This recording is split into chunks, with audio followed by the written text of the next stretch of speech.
it was inspired by a mate of mine, really, who came out in the car with me one day, and we were driving quite quickly, and he turned around and said, wow, this is like travelling without moving. I thought it was a good title for an album. But I think what actually happened, I think actually he's I asked him where he got it from, and I think it's from the film Dune. In actual real terms, we're travelling without moving because of the way the Earth spins, you know, at 1,000 miles an hour on its axis, and we just sit and we ain't moving, which is all really trippy. The video, yeah, is a clever idea. Something that basically it was done with a guy called Jonathan Glazier, and we had run through a couple of ideas for travelators, the kind of things you find in airports. But that was going to be so difficult to do, and there was only a limited amount of visual impact it would have. So that, you know, what we've done is look at the way I move around in videos and things like Space Cowboy, and now we could kind of upgrade that. And what we ended up with was a three-sided room where the fourth side of the room is the camera. And a load of poor people who had to push the room around. So it's actually not the floor that's moving, which I'm sure is what everybody thinks. It's the floor that's moving. It's actually the room that is moving. So when you see the chairs on the side of the room, for example, in some instances they're attached to the side of the wall. So when you push it, I stand still, everything moves that way, the wall and everything. Then you unscrew the chairs. So then I stand, push the room, and then the chairs come with me.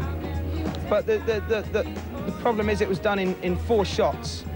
And there was a certain amount of rehearsal that had to go into where you had to be for what line. Because if, obviously, they push the room north and you start walking north, you end up negating the whole effect. So I had to control, you know, and sort of guess, like, where things were, because it's very disorientating. This whole room's moving around, you don't know what is going on.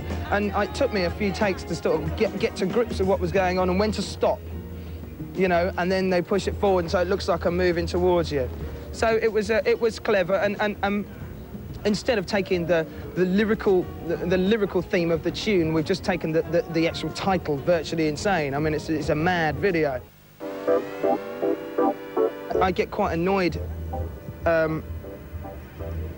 that we put singles out and there isn't enough other stuff on the back of that single to keep the public interested and keep the public happy. You know, I think what we want to do here is get lots of snippets of our outtakes and stuff like that and different tunes we've done and stick those on so that it's worth people getting the singles.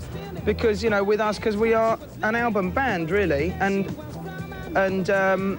I think to keep people interested in buying singles, you know, I think they should get value for money in a way, and putting old remixes on the back of stuff sometimes it doesn't please me, you know. I'm not really happy about it. Cosmic Girl. Well, it's, I mean, you know, have a listen to the tune and read the lyrics. It's a bit of a kitsch kind of disco job, you know. It's just party time, really. It's, yeah, Keith Lorraine. Big friend of mine is. I get the idea that when you look at some artists, they're not so concerned about their album. The album is not singles, lots of singles. Yeah, a lot of artists are singles orientated. You know, they go for the big single, get the big single out there, get the next big single out there, then think about making your album.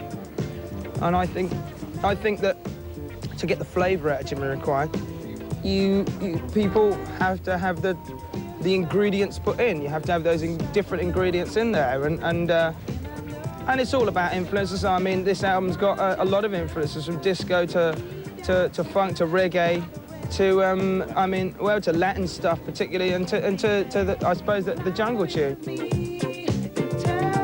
My personal favourite is All Right. Yeah, All Right. I think we all like that. I mean, I think that's going to be the 3rd single. I think we've concentrated a lot more this time. I'm taking the jazzy element out of it and actually putting more of a boogie element into it. I mean, you know, there's a lot of disco influence in it and stuff because I think we wanted to put the dance factor into it, you know, A for the sake of the inevitable remix that's going to come round, and if you are going to have to remix your singles, you might as well make stuff that's more easily remixable.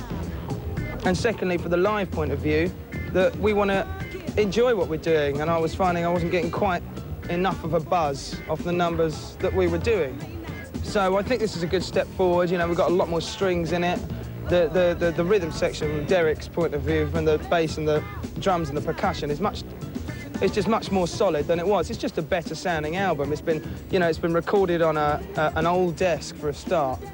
You know, a 1974 Neve disc. So it's more, sounds more like the era that you're trying to replicate in a way.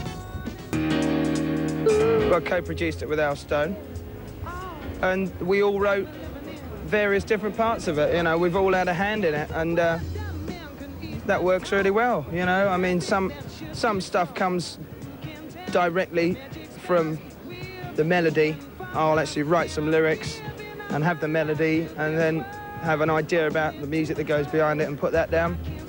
Sometimes Toby will have a bit, Derek's had bits, Stuart's had bits. So everybody, it's getting together everybody's bits and the right bits and putting it with something else. There he is, and putting it with another piece, and then just fitting it together. You know, but the album's worth getting. Yeah. At the end.